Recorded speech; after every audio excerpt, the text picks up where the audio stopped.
Hello, people. Welcome to the start of something new. This is a podcast. I'm going to start a podcast. I've recently just been having this urge to just talk. I was on this podcast yesterday and felt really good just to tell my story and share some opinions, share some thoughts. Yeah, I really don't know what the hell I'm doing. I'm just sitting here in my lawn chair, just talking to a camera, a microphone. So I want to start by talking about kind of my life up until now, who I am. You know, if you follow me on YouTube or TikTok, maybe you don't know the backstory, but I do a lot of traveling. I like to travel the world. I've only been to 11 countries as of now, but hopefully we're going to change that pretty soon. I lived in Japan for a year. I taught English there. I lived in Colombia for 4 months. I lived out of my car in the US for 5-6 months, depending on how you count it. And I just love to travel. I just love to be around new people, new places, new foods, new drinks, new environments. It's just very refreshing for me. And I was telling someone the other day, I think travel is medicine for me. It just makes me feel 1,000 times better. Whenever I'm feeling stuck in life, whenever I have doubts, whenever I'm not happy with where I am, I just leave. Just buy a plane ticket and just fucking send it. That's actually how I ended up in Colombia. I applied to some job, and they're like, we'll get back to you in like 3 weeks. And I was like, fuck it. I'm not going to sit at home for 3 weeks. I'm going to go to Colombia. And it's cheap enough to where I wasn't super worried about the prices of things or what have you. So, yeah, I just left. Original plan was to go there for 3 weeks. I met a girl in Cartagena. Decided to stay for like 3 extra days. I was like, yeah, we're getting along. Might as well stay. And things kept going well. So I decided to stay a little longer. I extended my flight for like another week. And I was like, fuck it, let's go to Medellin while I have some time. And so we went to Medellin. I loved Medellin. The Wi-Fi was great. The people are super open. The atmosphere of everything is just super open and warm. I love the people of Colombia. The climate is great in Medellin. It's always springtime. And yeah, dude, I just fell in love with it. And while I was there, my like future bosses told me, hey, you got the job. You're going to start on this day. And I was like, all right, well, bought my return ticket home. And I was like, all right, here we go. I got to go home. Time to wrap up the story. And I got in the Uber. I went to the airport. They dropped me off. I went through security and everything.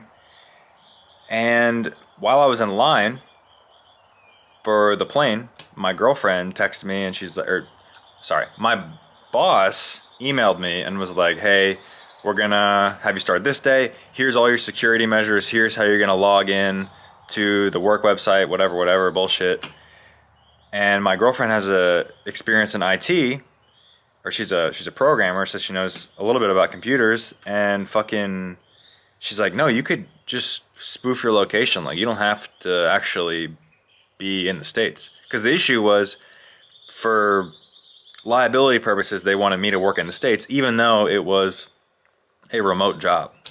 Which, right, it's stupid as fuck, especially after COVID. I just didn't really see the point of being in the States. I'm like, I can do this from anywhere, so I'm gonna do this from Colombia. So I was in line for the plane, and I like boarded. I fucking gave them my ticket and everything. And then I'm on the phone with my girlfriend, and I'm like, hey, like, can I do this? Like, are you sure I can do this? Are you sure? And she's like, I'm pretty sure. And sure enough, I just got off the plane. I just left. And at the time, I felt like I was doing something kind of stupid. You know that feeling like when you're kind of low-key having a panic attack and you can't like feel your legs? And you're like, how am I even walking right now?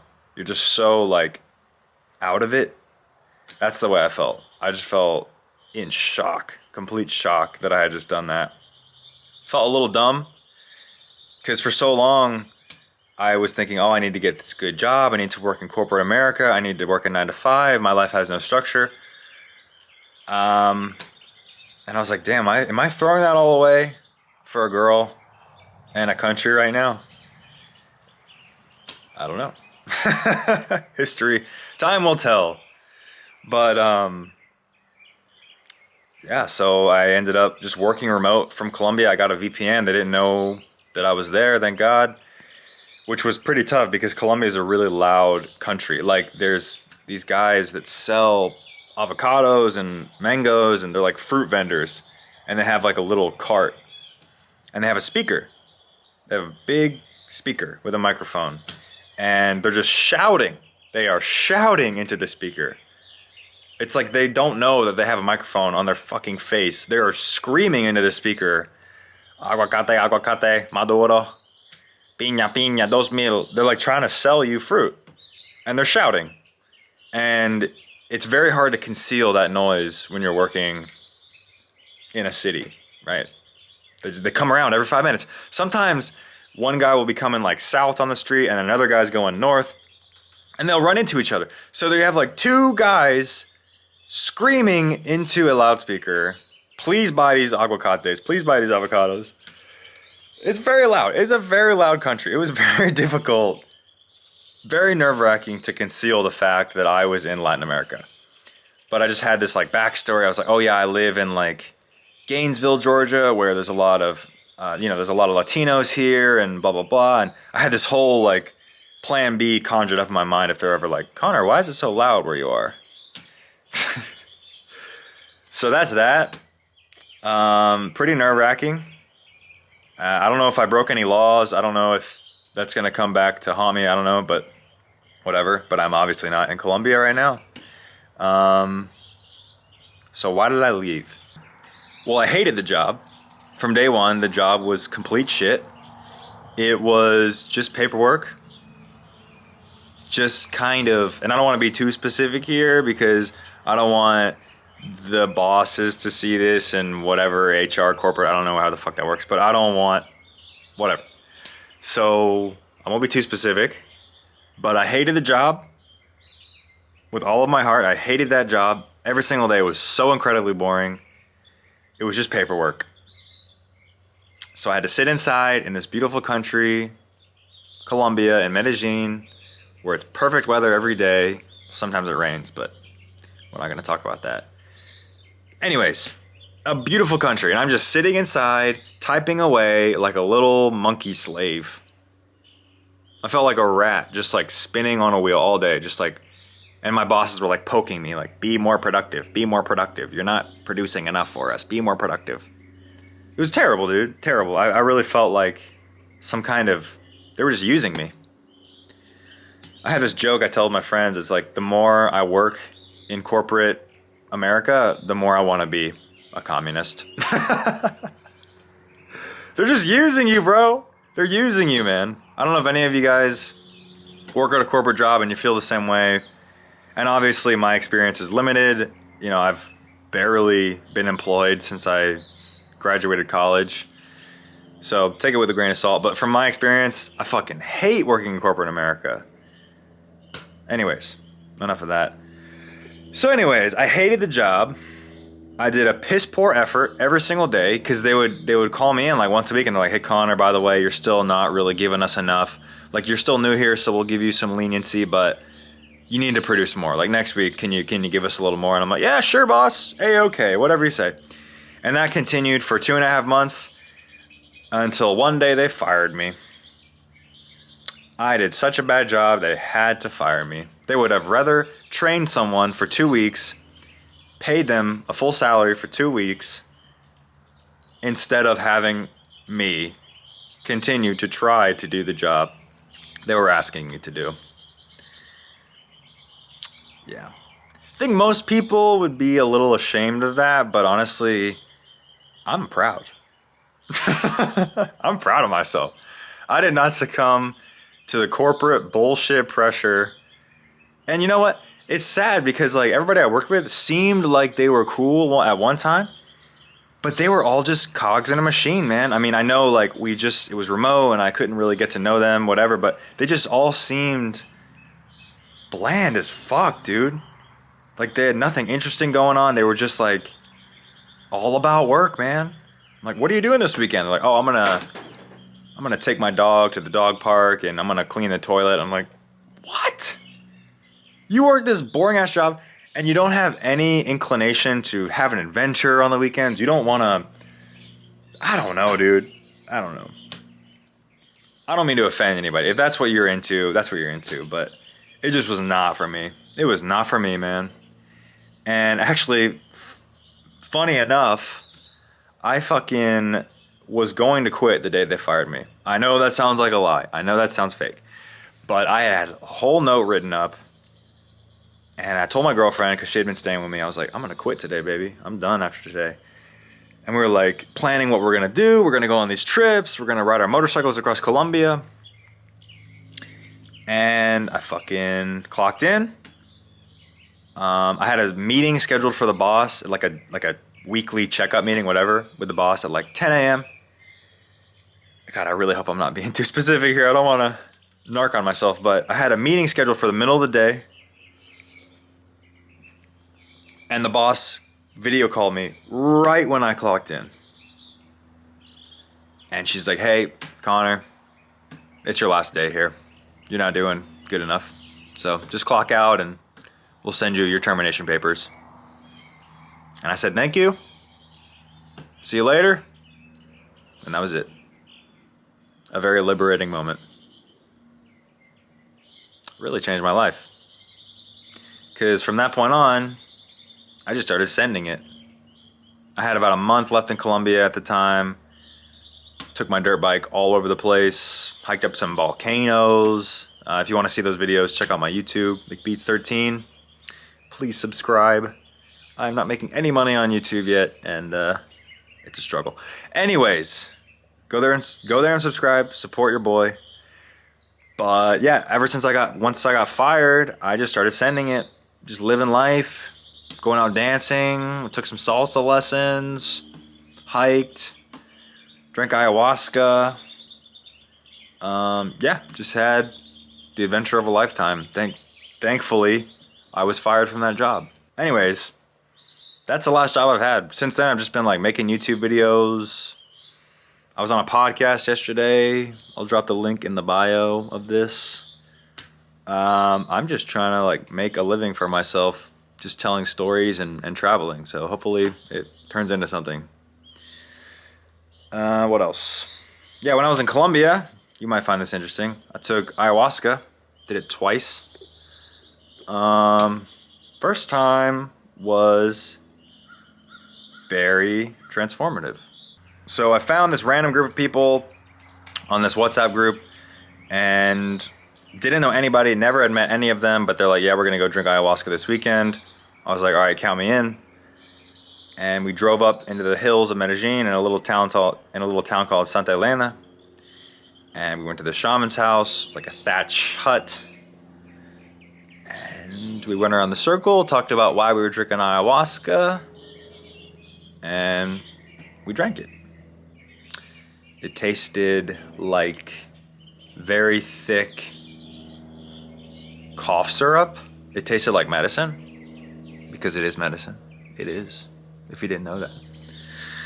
It tasted pretty bad, and you could feel it like dripping down your throat, into your esophagus, into your stomach. You could feel every drip. It was very difficult to digest, to say the least. And what else? Yeah, so after about 20 minutes, I started feeling a lot of love and compassion and lots of openness and warmth for my family and for deceased relatives. And it's very beautiful 20 or 30 minutes. And then I threw up violently, as one does on ayahuasca. And then the effects slowly wore off, and I was kind of back to normal-ish. So I drank another cup. I drank 2 cups in total. And right after I drank that second cup, dude, I was like, what have I done? I just took one of the strongest psychedelics on the planet. I just took a double dose the first time I drank it. And I had this thought, and then I started to feel intense fear and doubt and darkness. And I was like, no, I'll be okay. And I go to lay down. You know, they have little cots for you, and it's a comfortable little bed. Or not really, it's the fucking floor. I was sleeping on the floor, but it was comfortable at the time. So I get in my bed, and I'm like, all right, this is gonna be fine. It's all good. You can handle this. I couldn't handle it. I couldn't handle it. Because what happened was that fear and darkness and doubt and anxiety overcame me completely. Completely. I was in the darkest place I have ever been in my life. Slowly but surely. So, the thing with ayahuasca, and if you've never done psychedelics, bear with me, okay? Because this is just how it feels, okay? So there's a lady that appears who is Mother Nature, and Mother Nature guides you through the trip. And at first, when I was with my family, and after I drank the first cup, she was very loving. She was warm. She was stroking me like a mother does an infant. Sounds weird, I know, but it's what happened. And I felt her warmth. I felt her presence. I felt her love. Second cup, she appeared like a coy temptress. And she was like, hey, come with me. I have something to show you. And I was like, where are we going? And she's like, come here, down here. And she was kind of motioning towards, let's go down here. Let's go lower. So I'm like, okay. I follow her for a bit. Oh, it's dark. Ooh, it's scary. Ooh, this is pure darkness and fear. And let's not go there. It's like, why do you want to take me here? No answer. No answer. Just come here. Come here. Let's go. Let's go deeper. So I'm like, okay. Go a little deeper, scarier, darker. And that process continues for hours.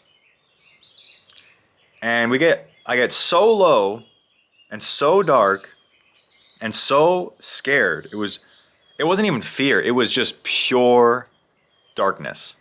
It was shapeless. It didn't have any bearing on the physical world. Because I was asking her, I was like, well, what about my relationships? What about my job? What about all these things I came to you to fix? And she's like, no. Nope. Deeper. And that's all she said. So I know it's kind of hard to wrap your head around. Even explaining it's a little confusing. But it was shapeless. It was formless. It was pure darkness. And I got so low, I remember sitting down and feeling like I was being, bear with me, like I was being literally raped by Mother Nature. I was being full on assaulted, dude, attacked.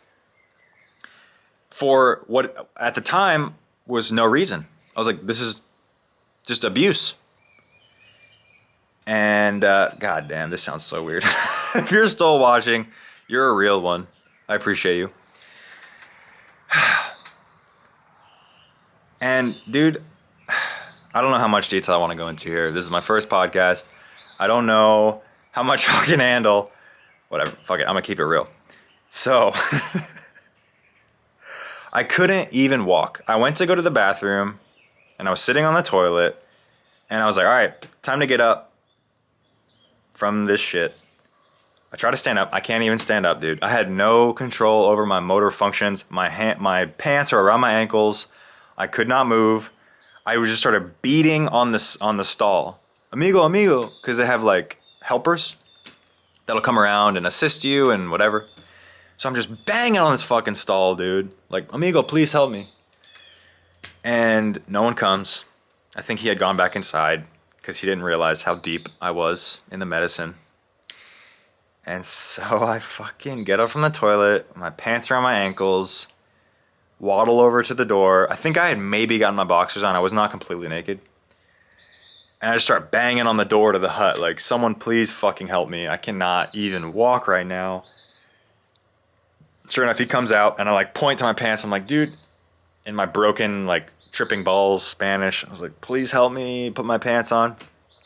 And he's like, nah, dude, you got it. I'm not doing that. So I just like haphazardly pulled up my pants. Maybe. I don't know. I don't really know what was going on. And I went back inside and I was like, you know what? That got real. That got really deep. That was super dark. And thank God I'm through it. And I laid down and I'm like, man, that was the hardest thing I've probably ever done. And sure enough, Mama Yahe takes me right back. We're going deeper. We're going lower. We're going darker. And I just continued to be abused. And slowly, I started to come out of it.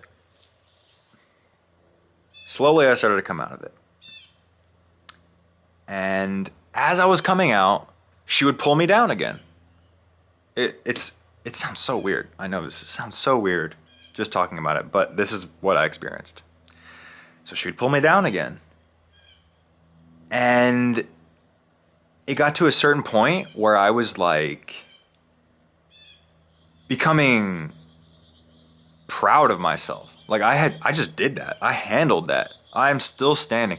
I went through the most painful, dark experience of my life. Hands down. Hands fucking down. It was so hard and so painful. But I'm still here. I'm here and I'm alive. I'm breathing. I'm a living human being. I have a body. I have a mind. I'm still here.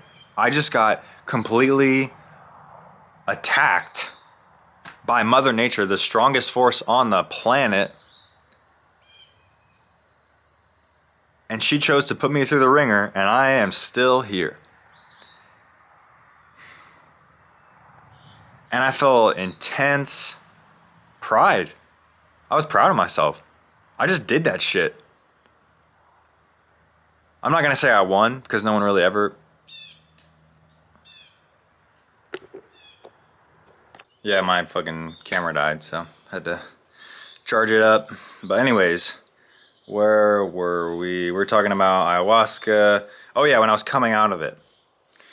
So I just gone through this incredibly difficult, painful, dark experience. And slowly coming out of it, and I'm realizing, oh, I'm still here. I'm still alive. I won this round. That doesn't really describe it that well. Because I didn't feel like I won, because I know you never win against nature. Never. Nature always wins. Nature will kill you. Nature will ultimately win that fight. So I didn't think, oh, I won. I was just like, dude, I am still here. I made it. I did the hardest thing I've ever been through, and I am still here. And I started rejoicing in my own weird way. Because like I said, ayahuasca spirit is like, it's like a female, right? So I was like, you bitch, you showed me. You showed me. Because this sounds really weird. Is anyone even watching this? Is anyone listening? I don't know. I think it's interesting though. So when we're at the lowest, when I was like really down in there, I was like, all right, you know what? I'm done fighting. Just show me. Just show me what it is you want to show me. Let's go. Let's fucking go. Just take me there. God damn it. Just take me where you think it is I should go. And she did. She took me real deep, real dark. And so when I was coming out of it, I was like, you showed me. You fucking showed me. I saw how bad it can get. It can get real bad. It can get way worse than you think it can. And I'm not saying I've experienced the limit of human suffering. I know there are levels to this shit. But for me, that was by far the hardest thing I have done. And I made it. And I just felt pride. I started screaming like, you bitch, you showed me. I started throwing my shoes. I started throwing shit all around. I was rejoicing. I had made it. So I took ayahuasca a second time. And I don't know, maybe I'll save that for another podcast, another video. My fucking camera is like overheating, and I don't know if I could manage to do this. I don't think I can manage to do this for much longer. But just know I did it again. That experience did not turn me off of plant medicine, because honestly, it is medicine, and I felt healed. I felt healed after I took yahe. I felt better with myself and my life and my circumstances. I just felt much better. It's medicine. Usually I was walking around so at the time I told you it was this shapeless fear, this darkness. I had no idea why. She didn't give me any reasons. It felt pointless. But then after I left the hut and I continued with daily life, I felt much more confident in all types of situations. I just felt strong as fuck. I just felt confident. I just felt really proud of myself. And going forward, after leaving the hut, kind of integrating into daily life was easy. Life was easy, dude. Things that used to make me anxious didn't at all. They just disappeared. I used to suffer from generalized anxiety disorder. Well, I still do a little bit. But those few weeks after I took yahe, so my anxiety kind of manifests itself in a physical feeling, usually a really bright feeling in my stomach, almost like butterflies, but less pleasant. Or I'll feel it in my hands, or I'll get lightheaded if I'm having a panic attack. And, tightness in my chest, and sometimes it felt like I was being choked by my anxiety. And that just disappeared. The physical manifestations of anxiety were completely gone. Or if they did show up, they would pass. They would flicker on for a second and just go away. Like magic. Like years of therapy in 4 hours. Yeah, life-changing. And, I'm not making this video to say you should take ayahuasca, but for me, it was absolutely worth it. It was one of the most transformative experiences of my life. Also the shittiest experience of my life. Both are true.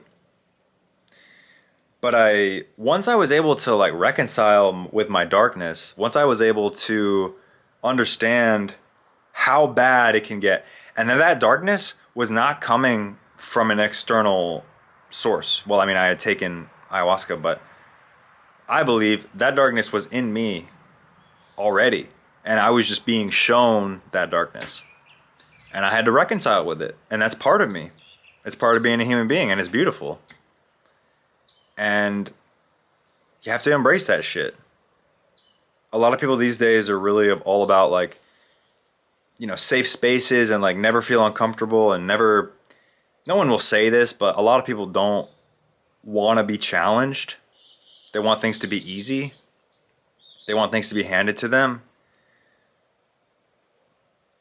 But the thing is, if you're not willing to go through the ringer, if you're not willing to face your darkness and look at them directly in the face, you're missing out on a big part of life, which is struggle. And once I was able to go that low and go that dark and that deep, now I'm able to go in the opposite direction. I'm holding a camera, so I would use both my hands, but it feels like a tree. You're growing up and down at the same time. The deeper your roots go, the higher you can grow. I promise I'm not trying to sound cheesy, but this is really how I feel.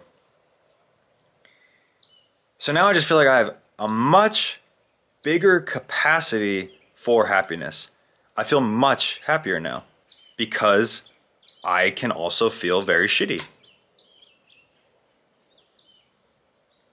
So Maybe you don't have access to ayahuasca, although it's around. You can find it in the States. Maybe you're not going to do it. I'm not telling you to do it. Everybody's different. Everyone's on a different life path. But it helped me tremendously, dude. And yeah, I don't really know where I'm going with this. I don't know what my point was. What was my point? When you resist feeling a negative emotion, you are simultaneously resisting happiness.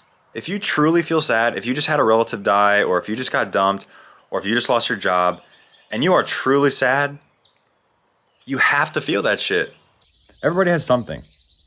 And I am not saying that it's easy. It is hard as fuck. It's the hardest thing I have ever done. And I continue to struggle with it. But that one experience showed me just because how good I felt, dude. How much better I feel even to this day. It's been months since I've taken yahe. I feel so much better. Things that used to give me all this anxiety, that used to keep me from talking to strangers, that used to keep me from going new places, they don't bother me anymore. And that's not to say my anxiety is like completely gone, because it comes and goes, but it is at a much more tolerable level. And it's because I allowed myself to wade into the shit, to go to a really dark place that I didn't think I could handle. But you know what? I fucking handled it like a man. So next time you feel uncomfortable, next time you feel scared, investigate it. Feel it. Allow yourself to be a human being that feels fear. Allow yourself to be a human being that feels however it is you feel. And you don't have to justify it. You don't have to rationalize it.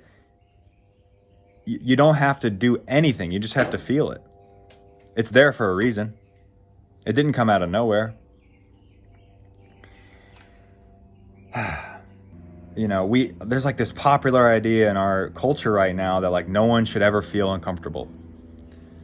And I think that's really incorrect. I think the best shit happens, the most growth, and the thing is, when I was coming out of that ayahuasca journey, I felt intense happiness, joy, glee. I was so happy to be alive, to be off of ayahuasca. I was so happy to interact with my loved ones. I was so happy to go on hikes and just happy to be alive, man. Because that's the beautiful thing about being alive. Like, sometimes it is very difficult and very dark, and that's just part of being a human, dude. And you have to accept that. And if you don't accept that, you're going to be holding yourself back from happiness. The hardest thing to feel is sadness and doubt and fear. But if you can accept those, what happens when you feel happy? What happens when you get a new job? What happens when the girl you ask out says yes? You're going to feel it even more. You're going to be, I truly believe you will just be a more well-rounded person because you can feel good and you can feel dark. So, is anyone still listening? I don't know. Well, that took a turn. I didn't mean this to turn into a lecture or whatever. Live your life however you want to live, but this has worked for me tremendously. Wow, I really started that just trying to fucking talk about my experience with ayahuasca, and it turned into a whole ass lecture. I'm not going to say sorry. I'm not sorry, but that was just very different than what I thought it was going to be. So hopefully you're still here. Thank you, friends. Well, anyways, I don't really know what I'm doing. I don't know how to wrap this up. I've never done this, but thanks for watching or listening or whatever. Thank you for taking a risk on Baby's first podcast. I don't know what the future holds for this. I have no plans. I just kind of wanted to vent. Anyways, that's it for now. I guess I do have some kind of plans. I would like to maybe take this on the road and interview people on the road. I think that'd be cool. What What do you guys think? I would love to hear your ideas because I have not many. So, all right. Thanks, guys. See ya.